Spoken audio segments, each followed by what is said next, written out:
In this episode, we're going to talk about how to manage your emotions as a leader, especially when you get furious, agitated, and annoyed. We wish it wasn't there and we wish we didn't have those emotions at work, but we do. And so let's talk about and plan ahead of how do we show up well when these emotions pop up. Here are the two questions this podcast answers. One, how do you successfully transition into your first official leadership role? And two, how do you keep climbing that leadership ladder and continuously get promoted, although the competition and the expectations get bigger? This show, the Manager Track podcast, will provide the answers. I'm your host, Ramona Shaw. I'm on a mission to create workplaces where work is seen as a source of contribution, connection, and personal fulfillment. And this transition starts with developing a new generation of leaders who know how to lead so everyone wins and grows. In the show, you'll learn how to think, communicate, and act as a confident and competent leader you know you can be. Welcome to the Manager Track podcast. Today, I want to talk about what happens when we feel frustrated at work.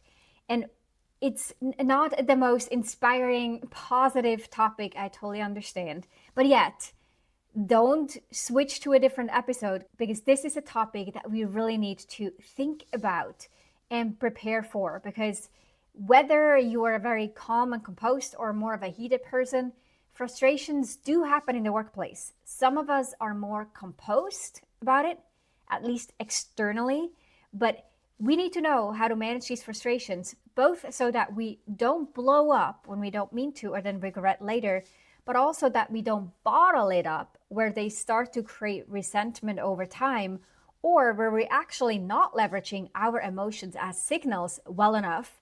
We kind of just gloss over things or don't acknowledge when things are not working well, and then we move on, not really feeling the anger that maybe another leader would have felt or the frustration, and we don't address the issue, the underlying issue, and that's going to impact your leadership effectiveness as well. So it is a bit of a balancing act. And depending on where your starting point is, whether you're sort of on the heated side of things or more of the cool, calm, composed person, we need to talk about what to do in order to leverage your emotions and also handle them well in the workplace so that it's not going to impact you negatively when it comes to your executive presence, your confidence, how other people see you, the trust that people have in you, and the list goes on.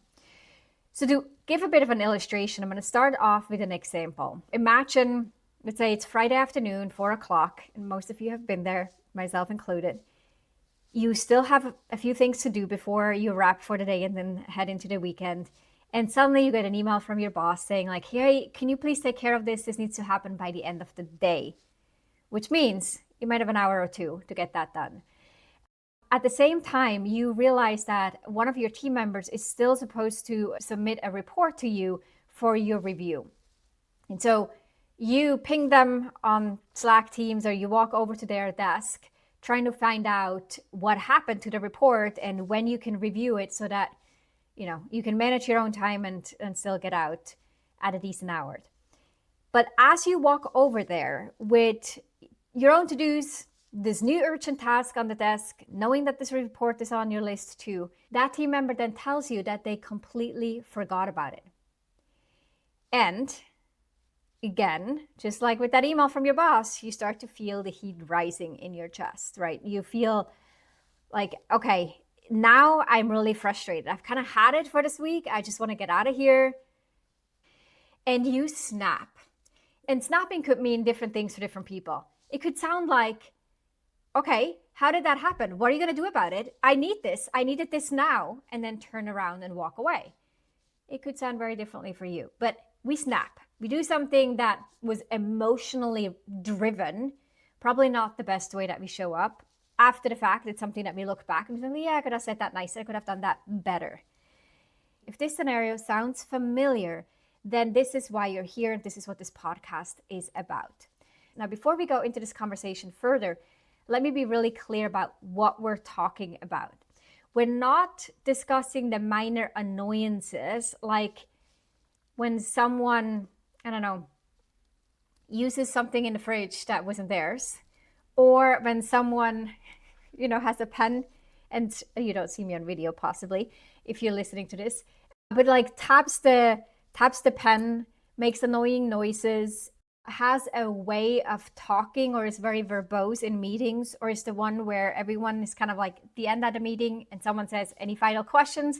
And there's always that one person who raises their hands and says, oh yeah, actually, it's not those kind of annoyances, right? We're talking about legitimate workplace frustrations that push us kind of past our breaking point, but also have an impact on how we now appear and how we're addressing a particular situation. When someone's asking questions at the end of a meeting, yeah, it's something that we could bring up if we wanted to, but that is not a big deal, okay? So in the grand scheme of things, not that big of a deal. We're talking about the stuff that actually matters in order to get stuff and work done and to maintain high standards for your team. And every single one of us who manages people, right, has been, I'm making a guess, okay, but we all have been angry at work at times. And if you say like, no, I don't think so, that's not me, I would venture to guess that you're either lying to yourself, not actually clearly looking at what's going on or being connected to how you actually feel. You're a saint, okay, that's possible, or you've not been managing long enough where the stuff starts to pop up. So the question isn't really whether you'll get angry, it's how you handle it when you do. Because like I said in the beginning, there are sort of the two sides to it. So when we talk about anger, it's not all bad. It's not the enemy. And we say like, we should never be angry. That's not a professional thing to do. Sometimes it's actually useful. I mean, the emotion is actually useful. And by the way, in the field of psychology, anger is seen as an emotion that's covering up sort of underlying emotion. So it's sort of an expression of something that's deeper and not the actual thing we need to address. So it could be feeling disrespected. It could be feeling sort of insecure about something, or it could be disappointment. It could be a number of different things, but let's bundle it up and just call it anger to make this a little bit easier and really get to the core of the topic of this episode here.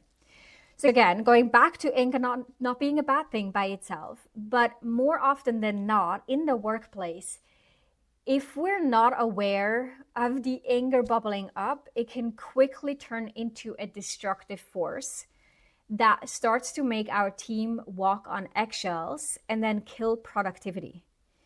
And if you've been a long listener to this podcast, you've heard me say before that the amount of time that's wasted by people being distracted at work, not by their phones, not by emails that come in, but by the emotional burden that they feel when something happens. For some people, it's literally just an email from their boss that makes them nervous or then makes them irritated and they can't focus anymore for hours after that.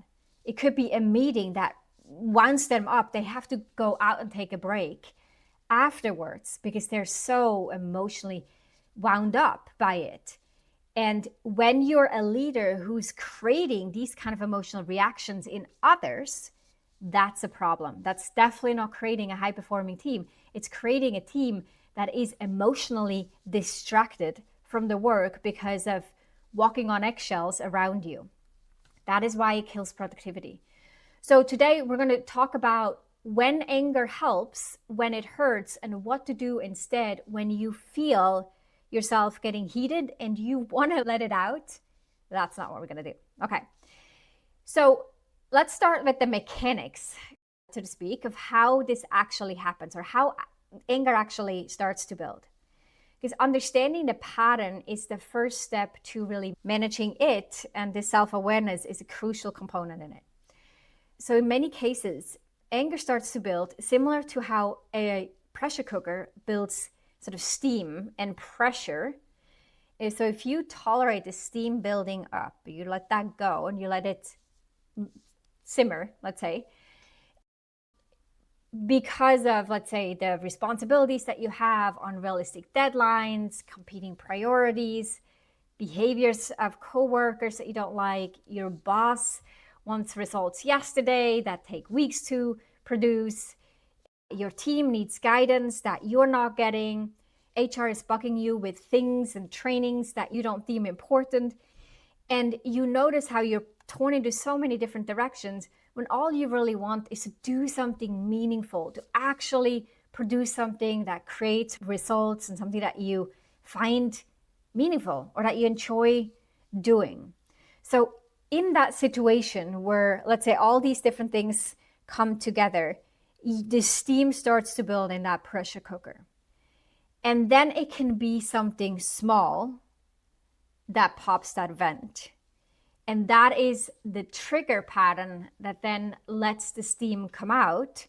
And you go from a little stressed or annoyed to about to lose it, or dang, I just lost it.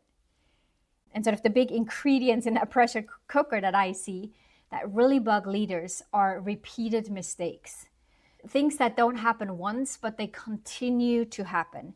And it could be the repeated mistake of a coworker. It could be the repeated dismissing of your ideas in a meeting. It could be the repeated short notice on tight deadlines. Those are all the things that sort of one time you make an excuse for it, like, fine, it's one time, they didn't mean to. The second time, like, okay, don't like it, pressure starts to build, but you're still accepting it. And then depending on your tolerance level, you might accept it a few more times, but at some point you're like, I had enough. It's the same pattern over and over and over again. And it's not to say that you've never addressed it before. If someone made a mistake, you probably gave them feedback about it, or you talked to them about it, and then it happens again. And so not only is the mistake happening again, but it happens again despite you having addressed it. And it's like, what am I doing wrong? I did exactly what I was supposed to do, give them feedback, told them what needs to happen next. Why?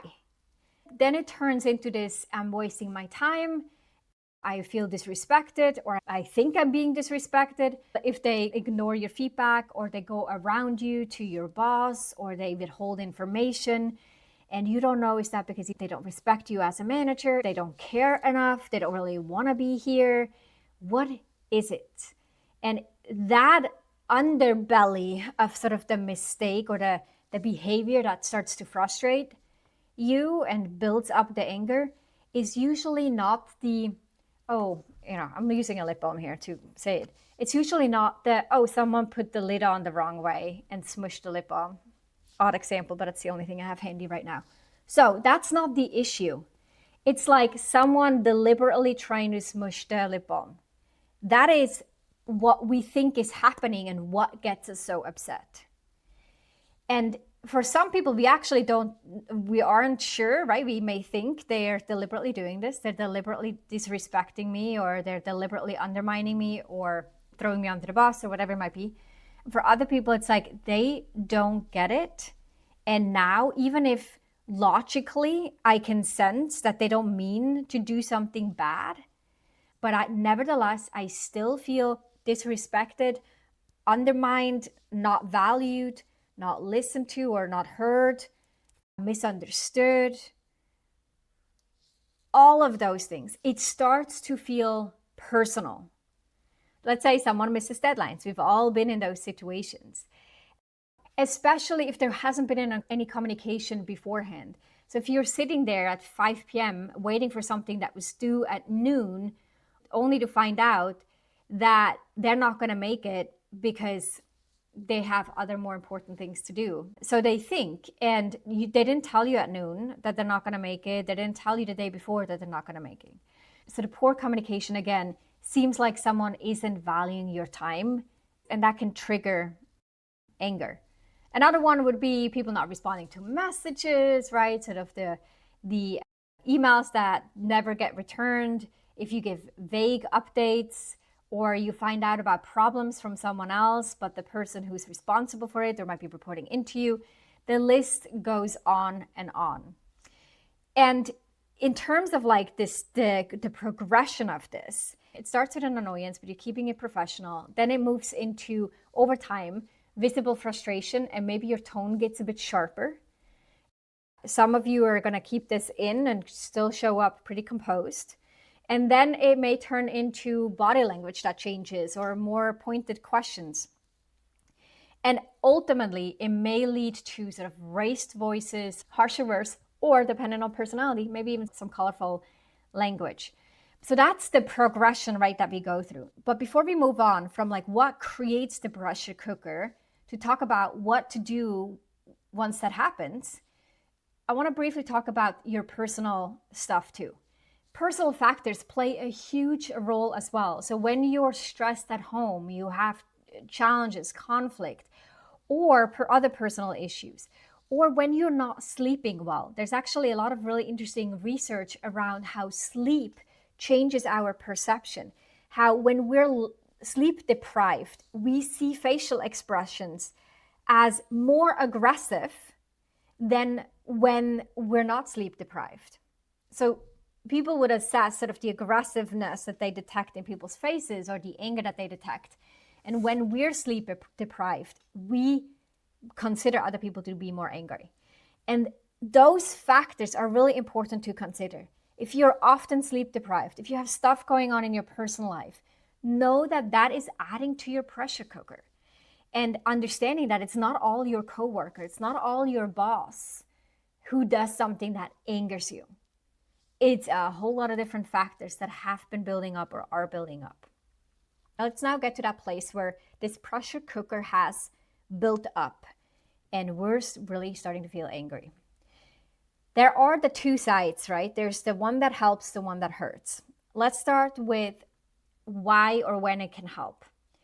Sometimes anger is actually exactly what the situation calls for. That is not to say it's someone else's fault. We always own our own emotions.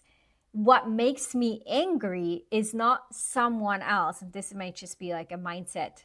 And if this is new to you, this may just sound like a weird reframe, but actually, psychologically speaking, it's really important to know that nothing and no one makes you angry but your interpretation of what's going on.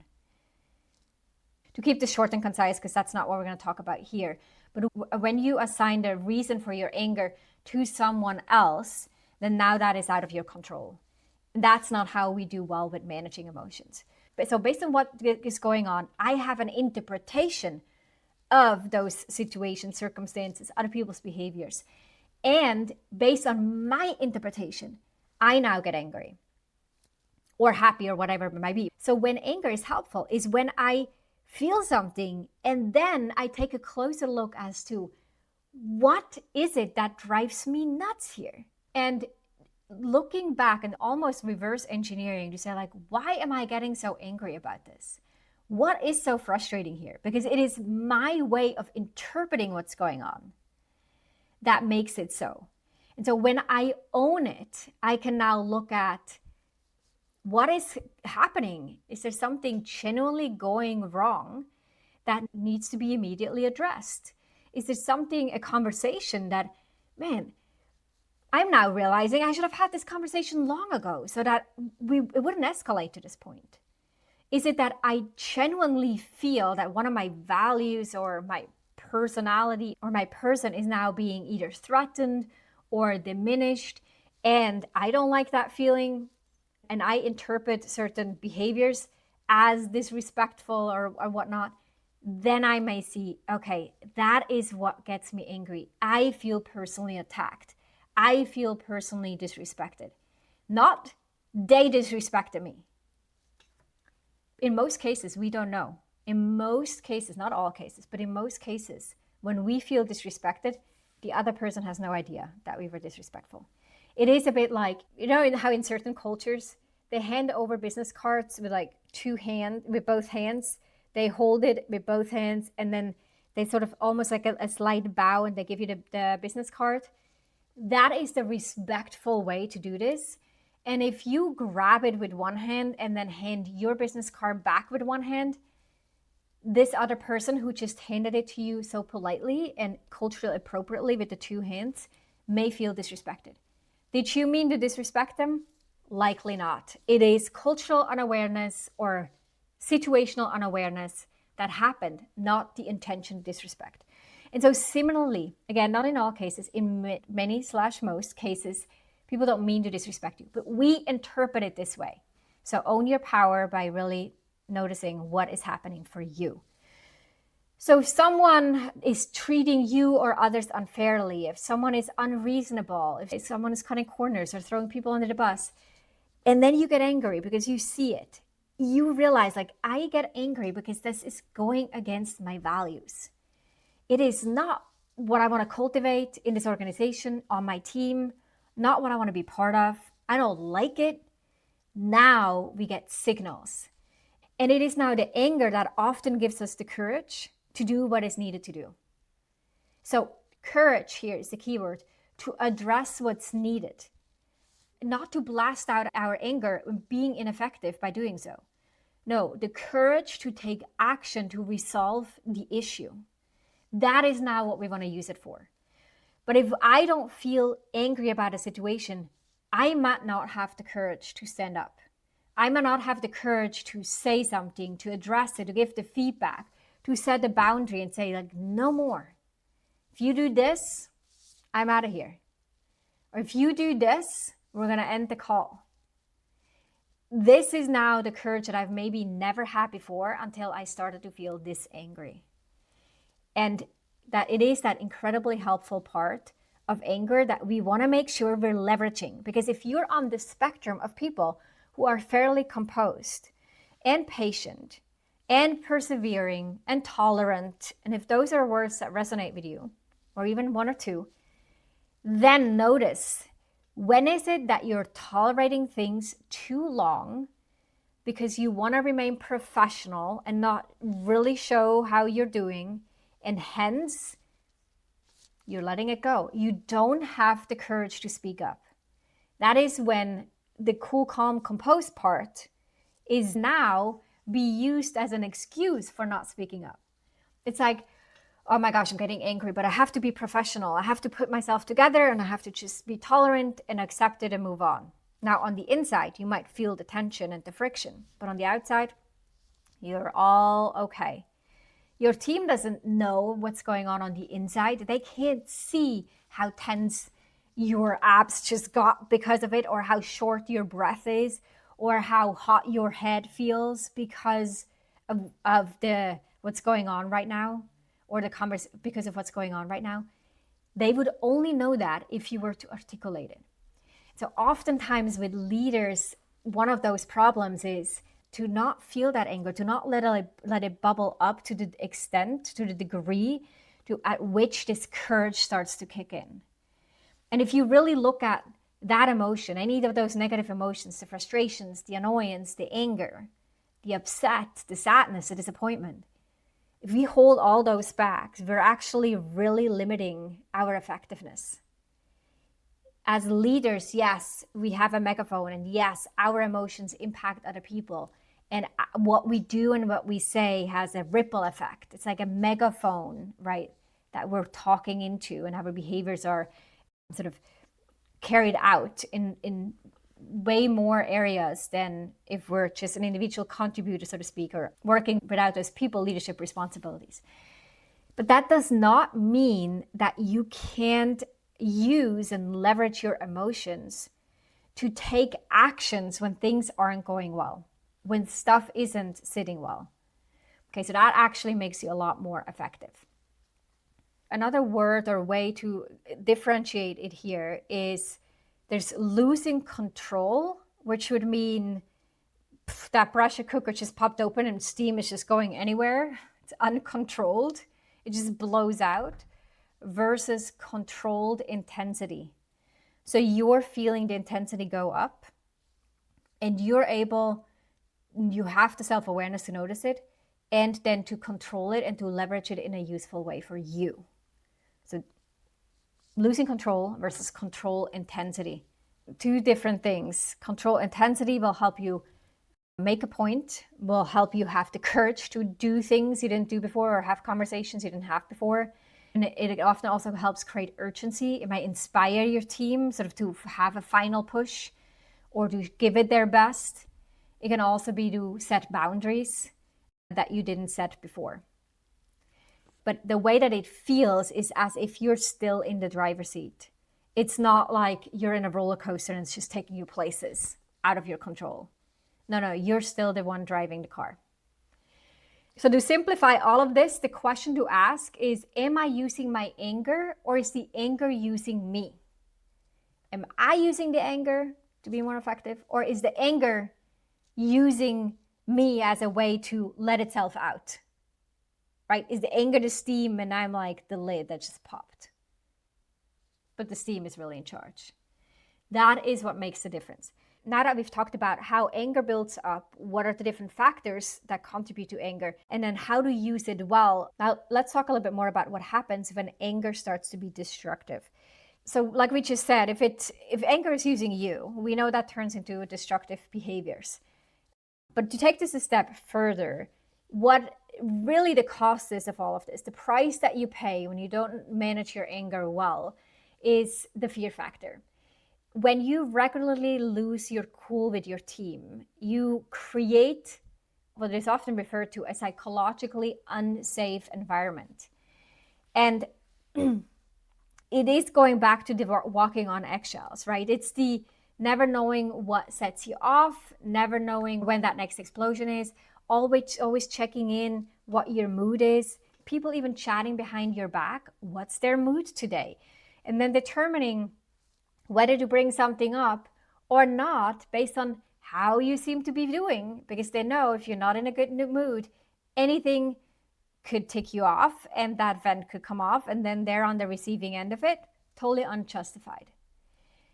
And that kind of environment may seem like something out of the movies, like, yeah, that doesn't happen, not here, not me, not in my work culture. But let's be clear, what you see in movies, just thinking of The Devil Wears Prada, but there are many more, are maybe exaggerations, but in smaller ways. This happens all day long, all the time. It is the small nuances, the small signals that you send that other people pick up that you're not in a good mood, that you're frustrated, or that you can easily be angered, or that you're not really talking about what's bothering you, that you're not really giving feedback, but we can all tell that you're being annoyed. You get short in conversations, you close the door, you don't say hi, you are distracted in meetings, you're making weird, maybe even inappropriate comments in meetings. And obviously I'm not saying that you are. People are, and this happens a lot. Then we feel like we kind of walk on eggshells. And for some people, when I talk to them about a situation like this, they say, it's not all the time, but it's always the 2 days before a board meeting, or it's always right after a client meeting, or it's always right before or after their leadership meeting. There may just be patterns that they're detecting that every time X happens, you then are in a bad mood after. And so just avoid that time or walk on eggshells during that period. But if it's a lingering thing where people don't feel good around you and the energy that you bring to a room or a conversation is not, how do I remove fear here and create more safety, but the mood in there is fearful. And you might be intentionally or unintentionally feeling like you're in control and you're being respected. Fear is definitely a control mechanism, right? It's a way to ensure people do as you say. We see this on the big scale again, often, and it's very obvious, but it happens in sort of overt ways all the time in our interactions with other people as well. And when people walk on eggshells, what happens to team performance is pretty clear. Creativity goes out the window because creativity requires risk-taking. And fearful people don't want to take risks. They stick to what they know is safe, even if it is not the best solution. They also do what they think you want to do. And if you make a suggestion, you didn't mean to give a directive, but you made a suggestion, they will do whatever you say. They may also come ask you and want validation from you way more often than they need to. It's, by the way, also signals like, why do all these people come to me to get advice or to give them validation or approve stuff? It might be because they think that if they don't and they do something that you wouldn't have done, you're going to flip. or you're going to get so frustrated and angry that they just want to avoid these type of situations. So rather go run this by boss first, or i.e. you first, before moving ahead. It could also be that they don't bring problems to you. They also stop suggesting ideas. They stop challenging bad decisions. They just think it's better to let things fail quietly or to not address it, rather than to speak up and to take the risk to annoy you, right? And to possibly even frustrate you. Then what happens after that phase is that good people, especially good people with good opinions, they don't stick around. They will find a different place where they feel they can be more creative. They can bring their opinion to the table. They don't want to work for an angry manager. They'll leave. And they may not even tell you why. In an exit interview, they may not say, oh, because my boss wasn't creating a psychologically safe environment. They may not say, my boss was angry, or I didn't feel I could express myself creatively. They probably just say, no, I got a better opportunity for better career growth elsewhere. And then you're stuck with people who either can't leave or don't mind working in fear. They might be used to this, but that's not a good setup. Your team will become hyper vigilant. They're constantly monitoring your mood. It's, by the way, speaking of being distracted, right? Emotionally distracted, that's definitely one of them. Because they spend that mental and emotional energy in figuring out how you're doing instead of being focused on the actual work. By the way, that reminds me of a situation. I remember being in a meeting once where someone said I was walking in and someone said to a peer of mine, hey, don't bring up this project today because boss is not in a good mood. And, you know, and it's a long time ago. And I remember at the time I thought, man, I never thought about this. I never thought about what I bring up when. I bring out something when it's important, relevant, urgent, timely. But, oh, I guess I need to consider my boss's mood. I guess that is like a good way to sort of manage up and pay attention to when is a good moment to address, when is a good moment to challenge their idea or to bring up a problem. And per se, that's actually all good. It demonstrates that you're aware of what's going on and you're being smart about what to bring up when. Not all the days and all the times are appropriate for everything just because it's top of mind for you. That is very true. But the side effect, if I was that leader and there's a problem with a project, I would want to know. And I would want to know at that time. I wouldn't want them to think, don't say it today because they're not in a good mood. That's not a good thing for a leader. In that moment, right, these two coworkers were protecting each other from the manager instead of actually solving the problem with that project and looping in the manager because that was important to do. So the long-term consequences go beyond just your perception and maybe sort of a bit of eroded trust and eroded executive presence because you're not managing your emotions well, or because some of the relationships may be a little damaged. No, they have way more profound negative impacts on your mid to long-term leadership. And oftentimes it is only sort of one snapping, one letting go of that anger, one snapping, one time losing control over it, that can change relationships and sort of erode trust. And it's really important that when that does happen, that you address it afterwards. Like, hey, I noticed I came off harsh. I noticed I said something that in retrospect, I wish I hadn't said it that way. My goal was to communicate XYZ, but I was emotionally reactive and I didn't communicate this well, and I apologize. That would be a way to demonstrate that kind of vulnerability and also owning your mistakes and also letting them know it matters to me and how I communicate and how we all communicate to each other. I will work on this. And that is a way to demonstrate own mistakes and to show some vulnerability, which, especially for people walking on eggshells, that is a really important thing to see from you. And that can help sort of recover from losing it, so to speak. And then last but not least, when we're either bottling up anger because we don't want to express it, we don't want to come off as emotionally reactive in the workplace, and so we're bottling it up, or when we're on the other side of that spectrum, we'll just blow it out, both aspects have not just impact on other people, your career, your leadership effectiveness, but also on you personally. It is typically not the work in itself, like not the reports and words you write or the actual meetings you're in. It's typically all the emotional stuff that creates burnout, that creates stress and overwhelm, and the list goes on. And so when we aren't able to really manage the anger well, we don't know how to actually process it through our own ways, which is also a bit outside of the scope of this episode. But if we don't know and we haven't figured out how to deal with it, and then we don't yet know how to leverage it as a signal and use the anger to our benefits and with intention, or when we just let anger sort of take control of us, the impact on us personally and how we're feeling about work and life overall is pretty immense. And it's often one of those first signals that we then see when we just feel exhausted, tired, and so forth.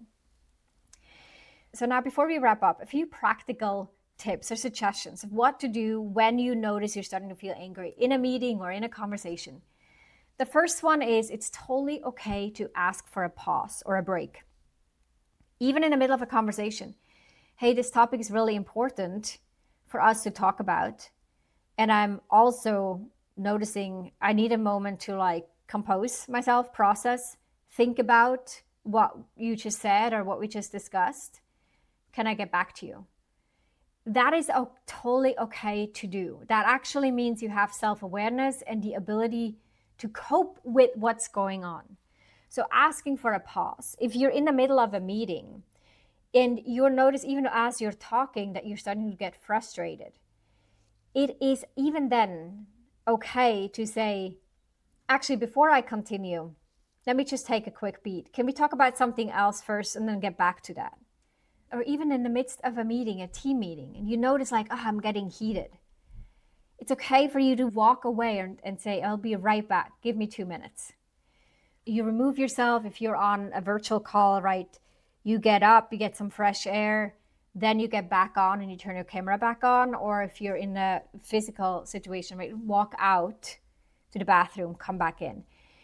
But a break, deep breath can do wonders in such situation when they're immediate, when you're like in the midst of it, okay? Then a bit more reflective afterwards would be to actually sort of investigate what was going on. What are you actually angry about, or what were you actually angry about? And what outcome do you actually want here? What's the signal? What's the courage that anger provides you to do something that you would otherwise have not done or not said? So those, as a second step, are really important reflections. And then the next step would, of course, be to actually do the thing. So if you need to talk to someone about an issue, like, hey, I need to talk to you about what happened with the deadline, you can totally say, it's called what we call emotional transparency, how you feel without acting it out. Hey, I need to talk to you about what happened with the deadline. I'm frustrated because we agreed it would be done by noon and I didn't hear anything until 5 o'clock. That's concerning, or that is impacting how I spend and manage my time this afternoon or tonight. Help me understand what went wrong, and let's figure out how to prevent this going forward. So I didn't just say like, hey, what happened with the deadline? I was waiting on it.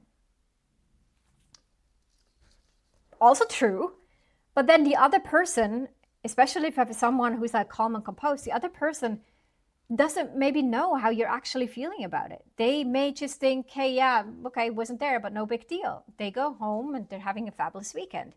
You're fuming instead. So us saying like, hey, that worries me, that makes me concerned. Hey, this is frustrating, I'm disappointed in, while having normal tone and expression can be really useful, because then you're sending the message. And by the way, you can also increase the intensity in your language, meaning like you can sound a bit more firm as well when you're trying to express this. The point is not to come off as if you're losing it. So walk away is one, take a break, reflect after what was actually going on. When you clear what's going on, have the conversations, express your emotions transparently without acting them out, right? This is sort of saying, hey, I'm frustrated. And then fourth is a bit of like the bucket that I leave open, because each of us over the course of our lives, we've identified ways to process emotions. Ideally, I hope you have. Is this by working out? Is this calling someone? Is this taking a walk outside, fresh air, breathing? For some people, it might be doing some stretches. Whatever that may be for you, do whatever you need to do to get to a place where you're not just bottling it up, but you were able to sort of like ride the waves of the emotion. And then you have more clarity afterwards, and you can get back into the conversation or whatever you were doing before with a more focused mind and a more calmer emotional state. Okay, so as you're wrapping this up, some key takeaways that I hope you walk away. First, here are the signs that your anger is helping versus hurting. Anger is helping when it drives you to address real problems, when it motivates you to protect your team or uphold important standards, and when you stay in control of how you express it. On the other side, anger is hurting when people start avoiding you, when performance drops because people are scared to take risks, when you find people walking around you on eggshells and always looking for your approval or validation of something, right? And probably you also find yourself apologizing or not feeling good about having lost it on a regular basis. Pay attention to what's causing the anger, the steam in that pressure cooker. What are the personal things that feed it and go into it? What are the work things? And what specifically is it? Is it being disrespected, not heard, not valued? What is it that's bothering you? Remember, it's not what people do, it's how you interpret that. So what are your interpretations and why is that a problem? To get really clear on that, that helps you process, but also that helps you use anger as a really important signal that will make you a more effective leader in your actions. With that, I'm going to wrap up this episode. I hope you found it useful, even spending this time really thinking about those negative emotions at work, because unless you're saying it again, we all deal with them, we all have them. The question is, how skilled are you and how self-aware are you to use them to your advantage and not let them become a disadvantage? With that, I'll see you next week, another episode of the Manage to Track podcast. Bye for now. If you enjoyed this episode, then check out 2 other awesome resources to help you become a leader people love to work with. This includes a free masterclass on how to successfully lead as a new manager. Check it out at arkova.org/masterclass. The second resource is my best-selling book, The Confident and Competent New Manager: How to Quickly Rise to Success in Your First Leadership Role.